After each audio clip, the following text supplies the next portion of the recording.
Ini sekarang ini Pak, Bapak Ibu sekalian, Indonesia ini lagi ramai menghafal Al-Quran. Tidak macam zaman kita dulu. Dulu kita tidak terlalu ramai. Sekarang pesantren banyak untuk menghafal Al-Quran. Itulah nanti menjadi asyifa, penyembuh, bahkan penyembuh untuk negara ini. Bayangkan kalau menterinya semua hafiz, presidennya hafal Al-Quran, DPR-nya juga. Bagaimana lah itu? 2045 itu. 100 tahun Indonesia. Kita udah di mana itu? Allahumma ighfir lahu warhamhu wa'afihi wa'fu anhu. Udah di kuburan pun, udah tumbuh lagi di kuburannya itu bunga-bunga udah. Udah lebat dah rumputnya. Tapi generasinya ini harus kita bina dari sekarang. Namanya asyifa, obat. Saya kira bisa obat juga untuk negeri kita. Insyaallah asyifa. 3, yang terakhir Bapak Ibu sekalian. Di sini banyak saya jelaskan. Al-Quran disebut juga az-zikir. Az-zikir. Apa artinya itu? Pengingat. Kenapa pengingat? Manusia ini sikit-sikit lupa. Sikit-sikit lupa. Sikit-sikit lupa. Ini kalau tak mengaji sekali seminggu, lupanya ini semuanya. Masih ingat Bapak Ibu kajian bulan lalu? Alif Lam Mim. Apa kira-kira? Satu aja yang masih ingat. Kira-kira? Masih, tapi udah lupa. Gimana itu? Saya bukan lupa Ustaz. Banyak kali yang mau saya ingat. Sama aja. Jadi karena ingat yang ini, tak ingat yang ini. Apa namanya itu? Lupa. Apa masalah Bapak? Jualan macet. Masalah Ibu apa? Cucian banyak. Bercampur-campur dah. Apalagi masalah? Itulah, bedak dah habis. Masalah lainnya, cemburu sama suami. Terus Bapak apalagi masalahnya?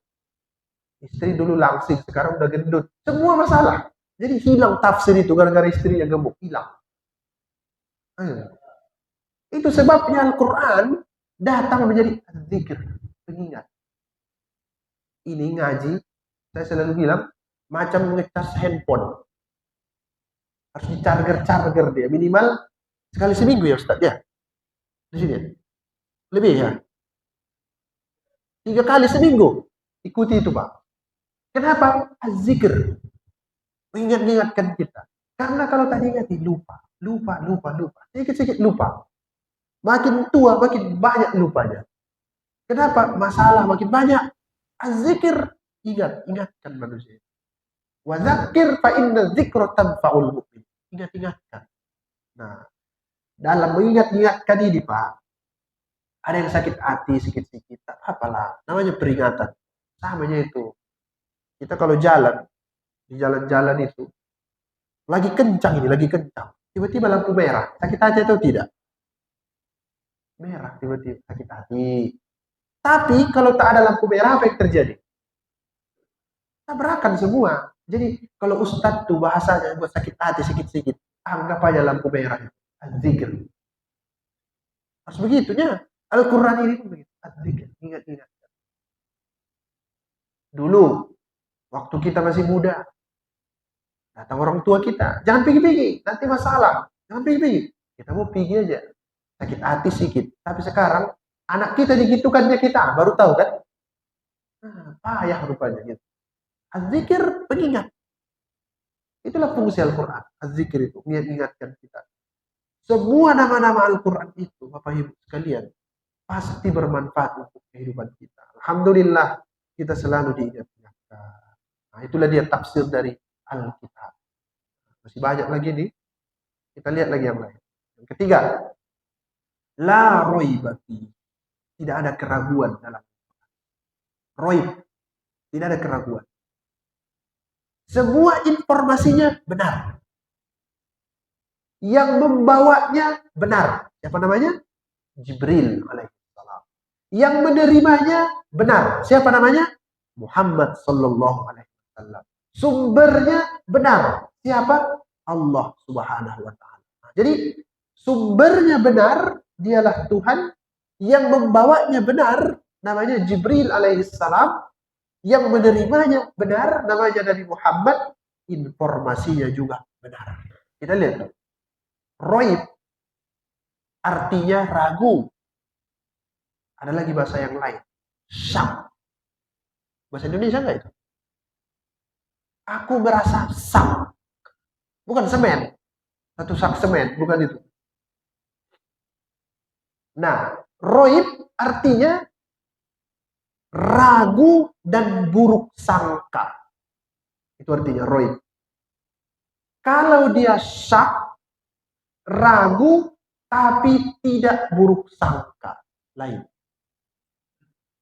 Ada lagi satu lagi dalam bahasa Arab namanya zon. Zonni. Nah, begitu. Ada keraguan tapi tidak ragu kali. 75-25%. 75 yakin, 25% ragu. 3. Ada satu lagi. Ustaz tidak ditanya satu. Biar banyak, biar makin pening. Nah, ada satu lagi. Namanya yataroddad. Yataroddad. Disebut itu fi roibihim yataroddadun. Terjemahnya itu mereka ragu dalam kebimbangan. Aneh kan? Ragu dalam kebimbangan. Jadi ada roib, ada syak, ada zon, ada yataroddad. Nah, kita lihat satu aja, satu yang itu. Roib artinya ragu dan buruk sangka. Dia sebut tadi la roiba fi. Tidak ada dalam Al-Quran itu ragu dan buruk sangka. Tidak ada dalamnya. Kalau begitu, semua informasinya benar, biarpun kamu nggak ngerti. Saya ulang, Pak. Semua informasinya benar, biarpun kamu tidak mengerti. Ada rupanya yang nggak mengerti. Banyak. Banyak yang nggak mengerti. Tapi benar. Nah, apa itu contohnya? Dipukulkannya pula tongkat ke laut, terbelah dua lautnya. Mengerti nggak? Enggak. Saya nggak ngerti itu. Tapi itu benar. Itulah dia yang kadang dalam hidup ini kita nggak paham. Ada pula Nabi mau disembelihnya anaknya berubah jadi kambing. Ngerti? Enggak. Saya nggak ngerti itu. Benar itu? Benar. Ada pula Nabi di dalam Al-Quran, dia ambil kayu, dia pukul ke batu, keluar 12 mata air. Ada orang sekarang begitu. Tidak ada air di masjid, dipukulnya dinding itu, keluar 12 mata air. Ustadznya pun tidak sanggup buat begitu kan? Mengerti? Enggak. Saya nggak ngerti itu. Tapi benar itu? Benar. Kamu nggak mengerti, tapi berusaha mengerti, rusak jadinya. Itu lebih aneh lagi. Contoh. Inilah dia permasalahan kita sampai hari ini. Ada manusia lahir tidak ada ayahnya. Tidak ada ayahnya. Ya kan? Mengerti? Enggak. Kalau kamu berusaha mengerti, hancur keimanan. Nah, ada orang yang berusaha mengerti, ada, rusak. Pak, maksudnya kan, Pak? Rusak dia. Jadi itu nggak bisa dimengerti. Tapi benar. La roiba. Itu nggak ada apa-apanya. Ada orang lahir tidak punya ayah. Itu biasa saja. Ada yang lebih ajaib dari itu. Tidak ada ayahnya, tidak ada ibunya. Adam alaihissalam. Mengerti? Enggak. Benar itu? Benar. La roiba. Apa maksudnya itu Pak Ustadz? Dalam hidup ini pun Pak. Banyak yang begitu. Nggak ngerti kita, tapi benar. Jadi jangan semua harus kita mengerti baru kita anggap benar. Karena semakin banyak Bapak tahu sebenarnya hidup semakin susah. Percayalah. Coba misalnya ditunjukkan sekarang. 20 tahun lagi saya orang kaya. Pasti tidur Bapak dan sekarang. Ibu juga mimpi. 20 tahun lagi saya orang miskin. Tidur juga. Ibu itu bilang, ngapain susah? Kan miskin. Bapak juga, ngapain susah? Kan udah kaya. Nah, itu dia. Alhamdulillah, nggak tahu kita. Makanya kita bekerja dari sekarang. Sekali lagi, la raiba fi. Ini orang sekarang ini, Pak. Semua harus dia paham tentang Al-Quran. Kalau nggak masuk akal, nggak betul. Salah itu. Ada fungsi iman. Nanti saya jelaskan satu persatu bagaimana kita memahami. Sekali lagi, Al-Quran informasinya la raib. Tidak ada keraguan di dalam. Saya cukupkan dulu sampai di situ. Nanti ayat-ayat selanjutnya akan balik kemarin. Sebagian informasi tentang keimanan. Katakan, alladzina yu'minuna bil ghaib. Yang itu nanti balik ke sini. Yang terakhir Bapak Ibu sekalian, petunjuk bagi orang-orang yang bertakwa. Ujung ayat itu hudal lil muttaqin. Petunjuk bagi orang-orang yang bertakwa. Saya lebih sulit lagi sedikit. Takwa terambil dari akar kata wako yaki wikoya. Artinya itu sebenarnya menghindar. Sekali lagi, artinya itu menghindar. Itu artinya. Ada doa begini. Rabbana atina fid dunya hasanah wa fil akhirati hasanah wa qina. Itu dia. Apa artinya? Wa qina azabannar, hindarkan kami dari siksa neraka. Jadi takwa itu sebenarnya menghindar. Boleh Ustaz menjauh? Boleh. Apa maksudnya? Menghindar dari yang buruk, pindah kepada yang baik. Nah, inilah yang Bapak kerjakan, Ibu kerjakan, saya kerjakan setiap hari. Sudah mau ke sini, udah mau jatuh ini Pak, bawaannya udah mau maki aja, udah mau maki orang. Kemudian saya hindari itu, pindah saya tidak jadi maki. Namanya itu takwa. Sederhana ya, sederhana diucapkan, mengerjakannya ini dia yang susah ini. Pagi ini saya mau tidur, saya tidak mau sholat subuh, tapi saya paksa badan saya supaya bangun ikut sholat subuh. Takwa. Apa itu? Menghindar dari tidur yang buruk itu, kemudian masuk ke masjid sholat yang baik. Jadi setiap menghindar dari yang buruk, pindah ke yang baik, apa namanya? Takwa. Itulah dia, secara sederhana.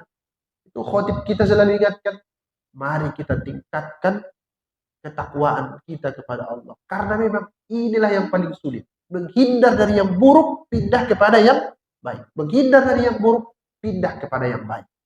Nah, Bapak Ibu sekalian, siapalah itu orang-orang bertakwa itu yang bisa seperti itu? Nanti ayat selanjutnya, ayat 3 itu dia jelaskan. Caranya supaya bisa menghindar dari yang buruk itu ada. Nanti dia alladzina yu'minuna bil ghaib wa yuqimuna as-shalah wa mimma razaqnahum yunfikun. Walladzina yu'minuna bima unzila ilaika wa ma unzila min qablik wa bil akhirati hum yuqinun. Itu cara-caranya supaya kita bisa menghindar dari yang. Nah, Bapak Ibu sekalian, ada 4 yang kita pelajari pada subuh hari ini. Mudah-mudahan jadi bekal hidup. 1, zalika. Artinya tadi itu. Artinya kemuliaan bagi orang yang mengikuti petunjuk Al-Quran, biarpun banyak masalah dalam hidup. Itu zalika. Alkitab artinya menulis. Menulis mencurahkan hati dan pikiran. Al-Quran selalu mengurus hati dan pikiran manusia. Tadi sudah saya kasih contoh. Kemudian yang ketiga, la raiba. Tidak ada keraguan dalam Al-Quran. Tidak ada keraguan. Biarpun kita tidak mengerti isi, tidak ada keraguan. Kemudian yang keempat, hudalil muttaqin, petunjuk bagi orang-orang yang bertakwa. Orang yang bertakwa itu yang setiap detik menghindar dari yang buruk, pindah kepada yang baik. Nah, inilah dia Bapak Ibu sekalian. Mudah-mudahan bermanfaat kajian kita subuh hari ini. Jadikanlah ini bekal dalam hidup. Setiap ada masalah, tadi ngaji. Setiap ada masalah, tadi ngaji. Nanti kalau udah mulai hilang, datang lagi mengaji. Nah, itulah terus yang kita lakukan. Mudah-mudahan niatnya ikhlas lillahi ta'ala. Qul inna salati wa nusuki wa mahyaya wa mamati lillahi rabbil alamin. Salatku, ibadahku, hidupku, matiku, semua mengaji ini lillahi rabbil alamin. Kuserahkan kepada Allah Subhanahu wa taala. Terima kasih Pak PKM dan Bapak Ibu sekalian yang sudah mau capek-capek mendengarkan kajian ini. untuk menyehat-nyehatkan pikiran kita dan hati kita dalam menjalani kehidupan. Mudah-mudahan bermanfaat. Terima kasih dan mohon maaf atas segala kekurangan. Assalamualaikum warahmatullahi wabarakatuh.